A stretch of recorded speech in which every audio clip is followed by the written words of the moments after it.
Bien-aimé, tu peux être bien habillé physiquement, mais dans le spirituel, tu es complètement nu. Il y a beaucoup de sortes de vêtements spirituels qu'on peut porter et ces vêtements spirituels reflètent l'état dans lequel on se trouve. Il y a des vêtements spirituels qui viennent de l'ennemi, il y a des vêtements spirituels qui viennent de Dieu. Je vais te donner 20 genres de vêtements spirituels que tu peux porter ou recevoir, soit de la part de l'ennemi ou de la part de Dieu. Je suis Yam Beringa de Rock of Salvation, la chaîne qui vous apprend à prier efficacement contre les œuvres de l'ennemi afin de mener une vie chrétienne victorieuse en Jésus. Voici le premier vêtement que on peut remarquer. C'est le vêtement du prêtre ou de service. Dans l'ancien temps, le prêtre recevait un vêtement. Quand il est en service, il doit absolument porter ce vêtement pour jouer son rôle dans la société. On trouve plusieurs exemples de prêtres qui portent leurs vêtements pendant qu'ils sont en service. Exode 39, versets 41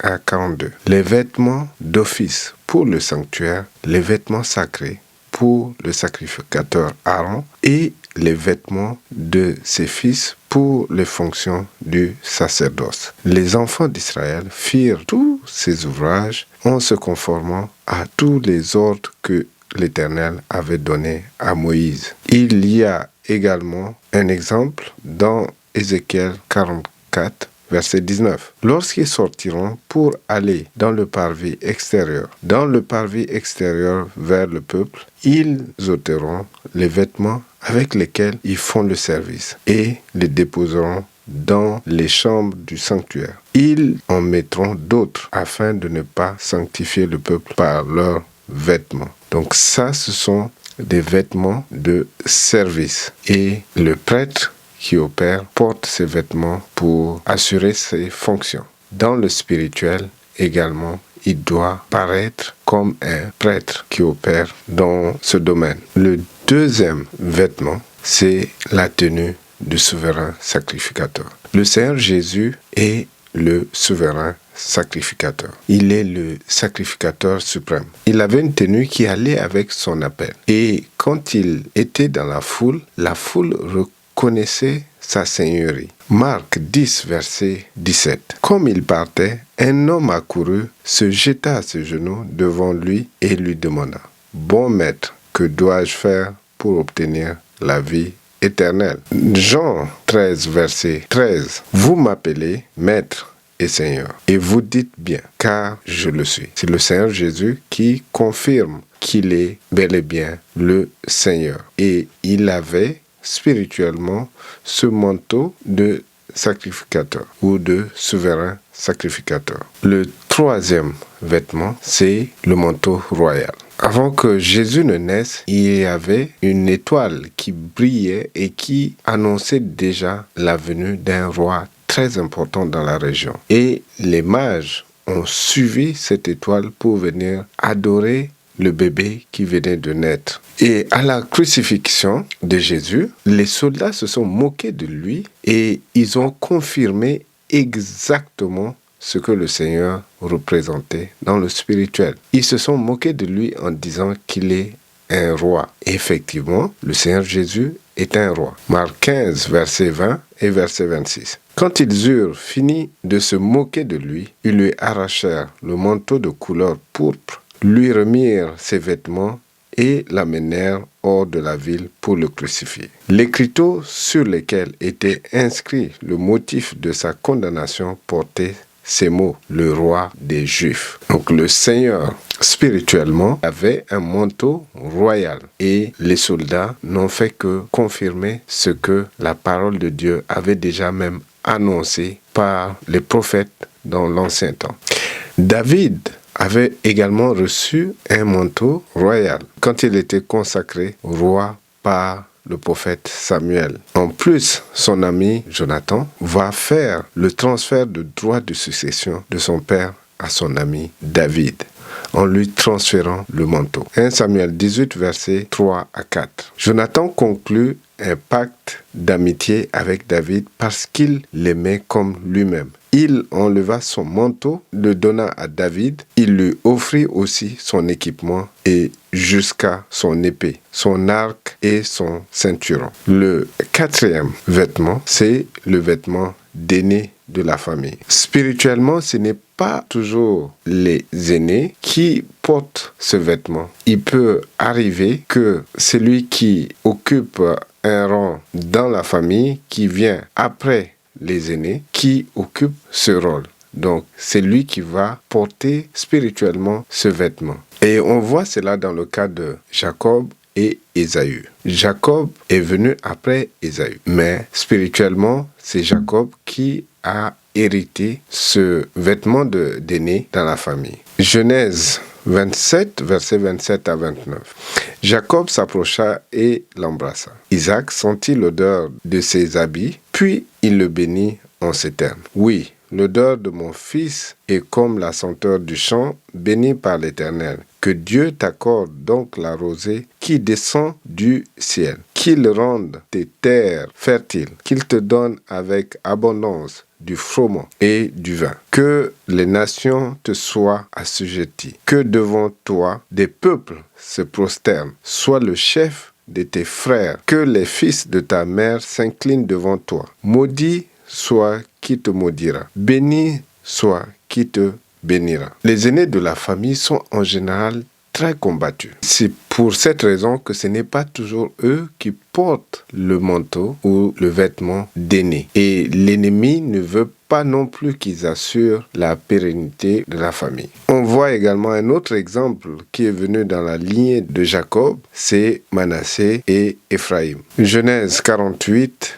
versets 17 à 19. Joseph remarqua que son père avait posé sa main droite sur la tête d'Éphraïm. Cela lui déplut et il prit la main de son père pour la faire passer de la tête d'Éphraïm sur celle de Manassé. Il dit à son père, « Pas ainsi, mon père, c'est lui-là l'aîné. Mets donc ta main droite sur sa tête. » Mais son père refusa et dit, « Je sais, mon fils, je sais. Celui-là aussi deviendra un peuple. Lui aussi sera grand. Pourtant, son frère cadet sera plus grand que lui et sa descendance formera plusieurs peuples. » Donc, il y a souvent une bataille pour assurer le rôle de l'aîné de la famille. Et c'est celui ou celle qui a le vêtement spirituel, ou ça peut se symboliser par un vêtement physique, comme dans les exemples qu'on a vus, qui assure ce rôle. Le 5e genre de vêtement, c'est le vêtement de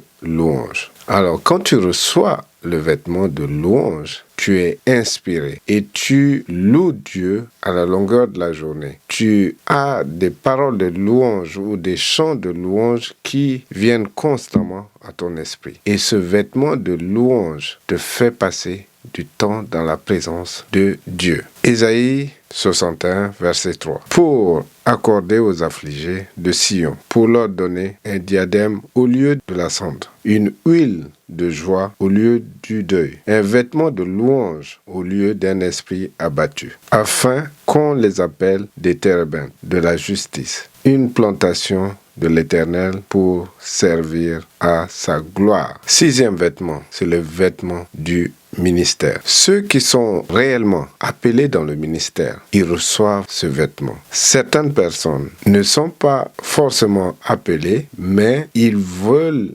jouer des rôles dans le ministère. Et ceux-là vont s'improviser, mais ils n'ont pas de vêtements du ministère qu'ils devraient assurer. Certains peuvent s'improviser prophètes, pasteurs ou apôtres, mais ils n'ont pas ce vêtement spirituel. Voilà pourquoi il y a certaines personnes qui s'embrouillent parce qu'ils pensent qu'ils ont reçu un appel, mais en réalité, ils n'ont pas la tenue qui va avec leur appel. Parce que quand Dieu appelle la personne dans le ministère, il l'équipe également. Donc, il y a un vêtement qui va avec son appel. Quand la personne n'est pas réellement appelée, ça va être de l'improvisation. Et il y a malheureusement beaucoup de gens qui jouent des rôles alors que le Seigneur ne les a pas appelés à jouer ce rôle. Éphésiens 4, versets 11 à 12. Et il a donné les uns comme apôtres, les autres comme prophètes, les autres comme évangélistes, les autres comme pasteurs et docteurs,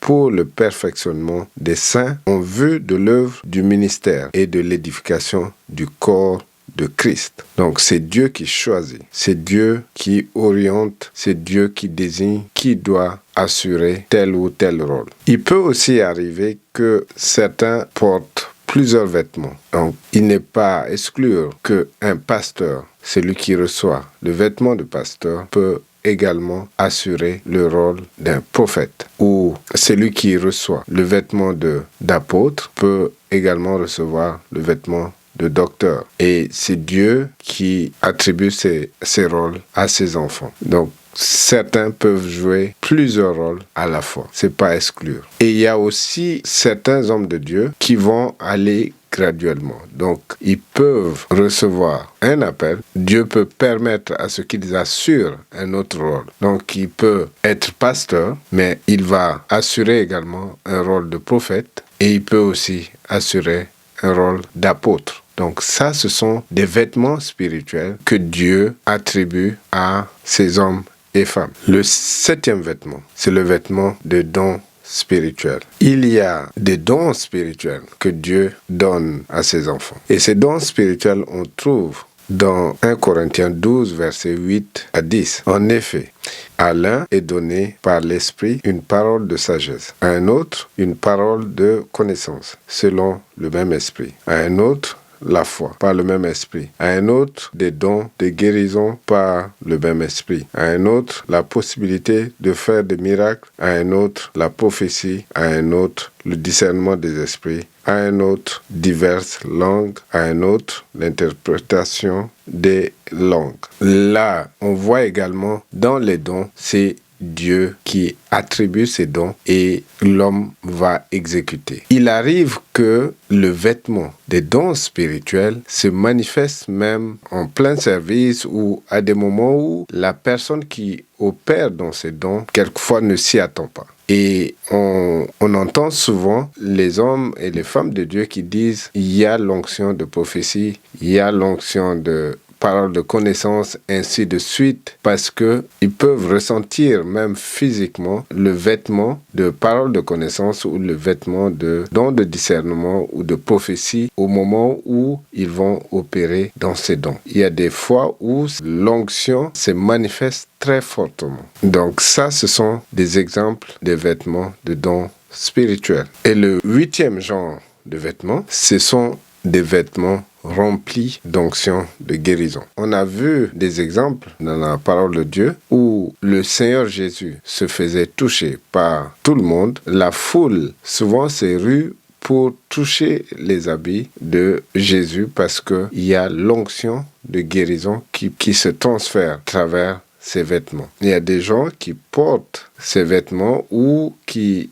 portent des objets et il y a le transfert d'onction qui se fait à travers ces objets. Il y a des mouchoirs ou des vêtements et on voit l'exemple avec le Seigneur dans Luc 8, versets 43 à 44. Or, il y avait une femme atteinte d'une perte de sang depuis 12 ans et qui avait dépensé tout son bien pour les médecins sans qu'aucun ait pu la guérir. Elle s'approcha par derrière et toucha le bord du vêtement de Jésus. Au même instant, la perte de sang s'arrêta. Il y avait l'onction de guérison sur le vêtement de Jésus. Et cette femme a eu à obtenir sa guérison par la foi. On voit également l'onction de guérison sur les vêtements que Paul a eu à toucher. Acte 19, versets 11 à 12. Et Dieu faisait des miracles extraordinaires par les mains de Paul, au point qu'on appliquait sur les malades des linges ou des mouchoirs qui avaient touché son corps. Et les maladies les quittaient et les esprits malins sortaient. Le 9, sont des vêtements de fête ou de noces. Même dans le monde physique, quand il y a un mariage, les vêtements que les gens portent, ce ne sont pas des vêtements ordinaires, des vêtements de tous les jours. On sait qu'il y a une fête, qu'il y a des noces et tout le monde s'habille en conséquence. L'Église, le corps de Christ, est considéré comme son épouse. Donc, pour aller à la rencontre du Seigneur, il y a également des habits de noces que chacun doit porter. Et ceux qui n'auront pas ces habits de noces vont être rejetés, ne pourront pas entrer. Matthieu 22, versets 11 à 13. Le roi entre pour voir l'assistance. Il aperçoit là un homme qui n'a pas d'habit de noces. « Mon ami, lui demanda-t-il, comment as-tu pu entrer ici sans être habillé comme il convient pour un mariage ?» L'autre ne trouve rien à répondre. Alors le roi dit au serviteur, « Prenez-le et jetez-le pieds et poings liés dans les ténèbres du dehors, où il y a des pleurs et d'amers regrets. » Donc tu dois te munir de ton habit de noces pour aller à la rencontre du Seigneur. Le 10e vêtement, c'est le vêtement du salut. Apocalypse 3, versets 4 à 5. Cependant, tu as à Sardes quelques personnes qui n'ont pas sali leurs vêtements. Elles marcheront avec moi en vêtements blancs, car elles en sont dignes. Le vainqueur portera ainsi les vêtements blancs. Je n'effacerai jamais son nom du livre de vie. Je le reconnaîtrai comme mien en présence de mon Père et de ses anges. Quand tu es sauvé, quand tu as confessé le Seigneur Jésus comme ton Seigneur et Sauveur personnel, tu reçois le vêtement du salut. 11e vêtement, c'est le vêtement du célibat. Il y a des gens qui sont marqués par leur famille qu'ils doivent rester dans le célibat. Donc ces personnes vont chercher à se marier, mais le mariage vient difficilement parce qu'il faut d'abord combattre ces forces maléfiques ou cette loi qui a été déjà inscrite dans la vie de la personne, et tant que cette loi n'est pas brisée, la personne va tourner en rond. 3 choses peuvent arriver si la personne ne brise pas d'abord cette loi maléfique dans sa vie. La première des choses, c'est que la personne va finir par se marier à un sorcier ou une sorcière pour pouvoir manifester l'alliance qui a été déjà placée dans sa vie, même à son insu. Ou bien, la personne va se marier, mais le conjoint ou la conjointe va mourir subitement. Ou bien, la personne elle-même va mourir. La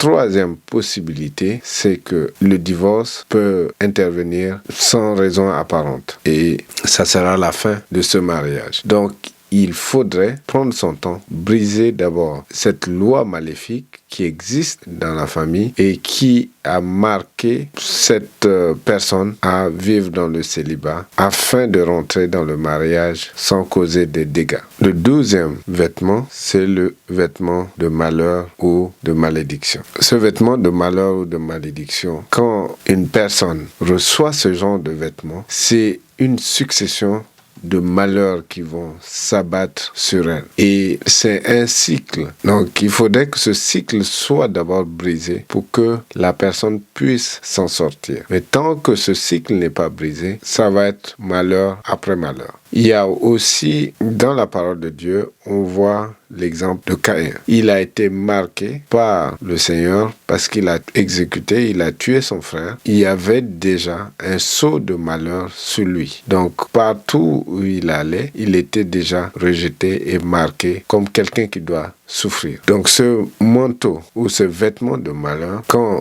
on te l'impose, ça va être une succession de souffrances et de malheur, et la vie est très difficile dans ce cas. Le 13e vêtement, c'est le vêtement de la honte, de peur ou la nudité. Le vêtement de la honte ou la peur, en fait, on voit déjà l'exemple dans le jardin d'Éden où l'homme a eu à pécher, et alors que auparavant ils étaient en communion étroite avec le Seigneur. Mais quand il y a eu le péché, l'homme a ressenti la honte pour la première fois. Et ils avaient peur. Adam et Ève avaient très peur quand ils entendaient Dieu venir dans le jardin. Et comme ils étaient nus, ils ont cherché à se cacher. Dans le spirituel, quand tu n'as pas de couverture ou quand tu es exposé, tu vas te voir dans les rêves ou dans des visions, tu vas te voir nu, sans protection. Il y a des moments où l'ennemi veut également t'exposer ou veut apporter la honte dans ta vie, tu vas te voir également nu. Donc la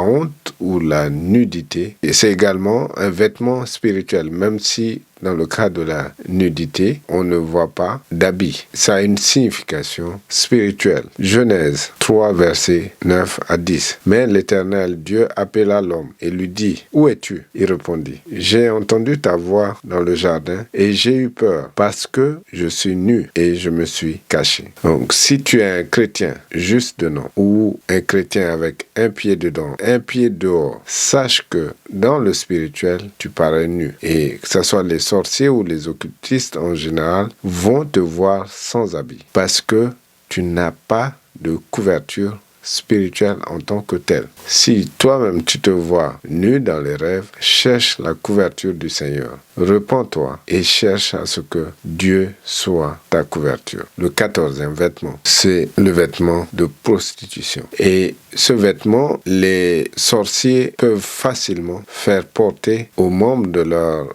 famille le vêtement de prostitution. Et il y a certaines personnes qui font le trottoir, mais malgré elles, parce que ce vêtement leur a été imposé dans le spirituel. Donc, le vêtement de la prostitution. Et bien sûr que dans le spirituel, ces personnes paraissent déjà comme des prostituées. Et c'est difficile pour qu'elles puissent se débarrasser de ces vêtements. Mais avec le Seigneur, ces vêtements peuvent être brûlés dans le spirituel et la personne va pouvoir sortir de cette vie qui lui a été imposée par les forces maléfiques. Il y a aussi certains occultistes ou sorciers qui vont sortir avec des femmes ou vice-versa et juste pour s'unir à ces personnes afin de soutirer tout ce qu'ils ont comme gloire, comme bénédiction. Il ne faut pas céder à ce genre de vie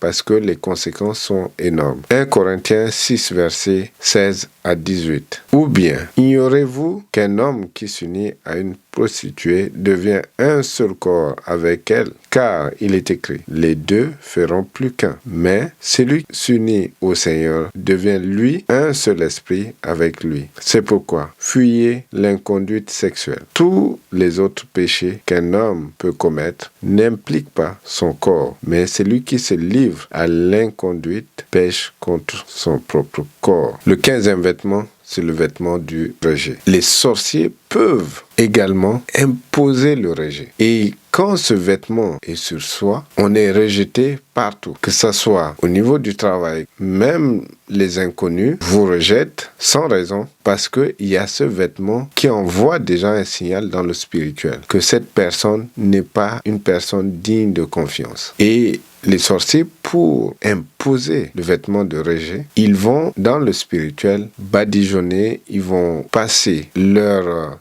déchets sur la personne ou les urines sur la personne afin d'être rejetés dans la société. Il y a certains sorciers qui vont également mettre soit la boue ou de la saleté sur leurs victimes. Du coup, dans le spirituel, elles vont dégager cette odeur maléfique, cette odeur qui va pousser les autres à les rejeter. Le 16, c'est le vêtement de pauvreté. Le vêtement de pauvreté, c'est comment la personne est habillée avec des habits en lambeaux, des habits très sales et qui montrent que cette personne n'a pas de moyens. Et ce vêtement de pauvreté peut coller à la peau. Donc c'est un vêtement qui va venir travailler également dans l'esprit de la victime à accepter son sort et à se dire « je ne peux rien faire, c'est mon sort, je dois l'accepter ». Le vêtement de la pauvreté va changer également la mentalité de la personne. Et cette personne va se voir, même dans le spirituel, sale, mal habillée et quelquefois en train de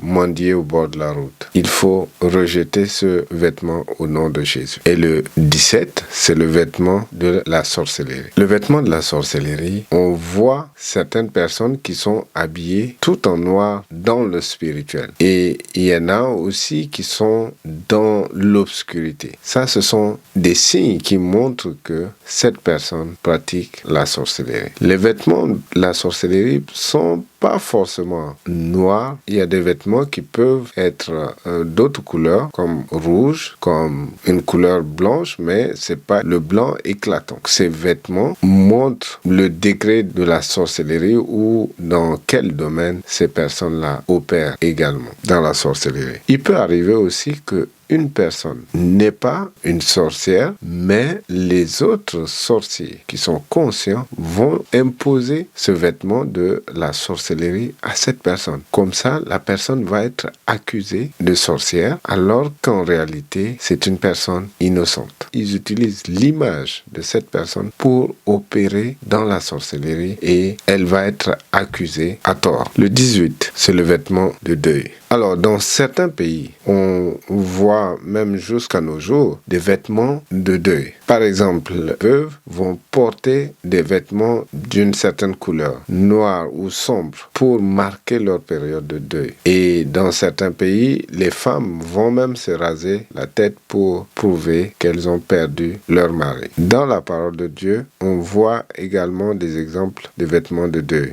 Genèse 38, verset 14. Alors, elle ôta ses habits de veuve, se couvrit le visage d'un voile et, ainsi déguisée, s'assit au carrefour d'Énaïm, sur la route de Timna, car elle voyait bien que Sheila était devenue adulte sans qu'on le lui ait donné pour mari. Genèse 38, verset 19. Elle se leva et partit. Elle ôta son voile et remit ses habits de veuve. Le 19e genre de vêtements, ce sont des vêtements de tristesse. Physiquement, dans l'Ancien Testament, on voit quand quelqu'un est triste ou quelqu'un veut marquer cette période de tristesse et s'humilier, elle va porter des habits en sac et se mettre la cendre pour marquer cette période de tristesse. Donc dans le spirituel également, c'est un geste qui vient du cœur. Cette personne également va paraître portant des habits de ce genre. Dieu reprochait aux enfants d'Israël qui faisaient ce genre de choses, mais en réalité, leur cœur était loin de Dieu. Ils ne s'humiliaient pas vraiment ou ils faisaient cela juste pour montrer aux autres qu'ils sont religieux. On voit un exemple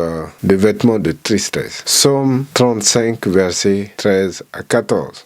Et moi, quand ils étaient malades, je revêtais un sac. J'humiliais mon âme par le jeûne. Je priais la tête penchée sur mon sein. Comme pour un ami, pour un frère, je me traînais lentement. Comme pour le deuil d'une mère, je me courbais avec tristesse. Donc les habits de tristesse montrent l'état dans lequel la personne se trouve. Enfin, le 20, le vêtement du prisonnier ou du condamné à mort. Il y a certaines personnes qui sont encore en vie, mais en réalité, elles sont déjà condamnées à mort ou elles sont en prison, dans des prisons maléfiques. Si bien que, avec le don de discernement des esprits, il peut arriver qu'une personne se porte bien, mais elle sent l'odeur de la mort, parce qu'il y a déjà ce vêtement de la mort ou du prisonnier. Et il peut arriver que dans le rêve ou dans la vision, que tu vois ou tu te vois même en habit de prisonnier. Ça peut être couleur orange ou une autre couleur, mais selon le pays, tu verras que ce sont des habits de prisonnier. Il faut prier pour que ces habits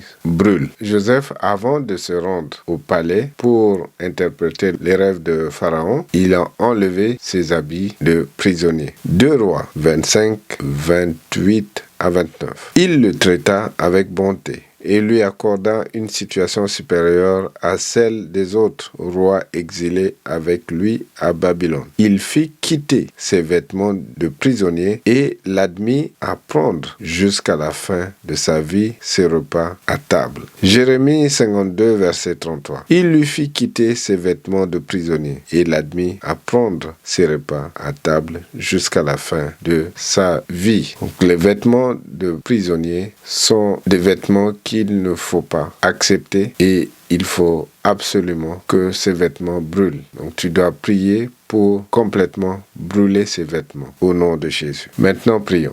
Père, je te bénis et merci pour tout ce que tu fais. Merci pour les vêtements d'appel que tu donnes à tes enfants. Seigneur, c'est toi qui distribue les dons. C'est toi qui sais exactement ce pourquoi tu as appelé les uns et les autres à faire ici-bas. Père, au nom puissant de Jésus, que ceux qui ne sont pas dans leur couloir, dans leur appel et qui opèrent avec un faux vêtement, Seigneur, que tu puisses les orienter et les faire rentrer dans leur rôle que toi tu as déjà désigné avant la fondation du monde. Père, je te bénis pour tous les dons que tu donnes à tes enfants, pour le fonctionnement de l'Église, le corps de Christ. Merci Seigneur pour les uns et les autres. Merci pour ces vêtements. Merci pour l'onction. Père, je te bénis et je te rends grâce. Au nom de Jésus, je prends autorité sur tout vêtement que Satan impose aux enfants de Dieu. Que ces vêtements puissent brûler maintenant au nom de Jésus. Que ces vêtements de malheur, de célibat, de tristesse, que ces vêtements puissent brûler maintenant au nom de Jésus. Que les vêtements de prostitution brûlent à l'instant au nom de Jésus-Christ de Nazareth. Père, que tout ce qui ne vient pas de toi puisse brûler maintenant et que tu puisses armer, tu puisses donner les vêtements qui vont avec leur rôle ici-bas, au nom de Jésus. Que ceux qui n'ont pas ta couverture, que ceux que Satan a dépouillés, que ceux que Satan veut attaquer en les dénudant, que ceux-là reçoivent un vêtement de restauration, que tu les restaures maintenant, Seigneur, dans leur rôle, au nom de Jésus. Au nom puissant de Jésus-Christ de Nazareth, que tout vêtement qui n'est pas de Dieu brûle maintenant au nom de Jésus. Qu'il soit brûlé et que ça disparaisse complètement de ta vie. Que tu sois restauré. Si tu as été marqué pour être rejeté, ô Seigneur, que tu laves cette personne par le sang de Jésus. Que tu laves cette personne par le sang de Jésus. Et que le vêtement neuf lui soit donné. Seigneur, merci. Merci parce que tu es un Père qui prend soin de tes enfants. Merci. Au nom de Jésus. Amen.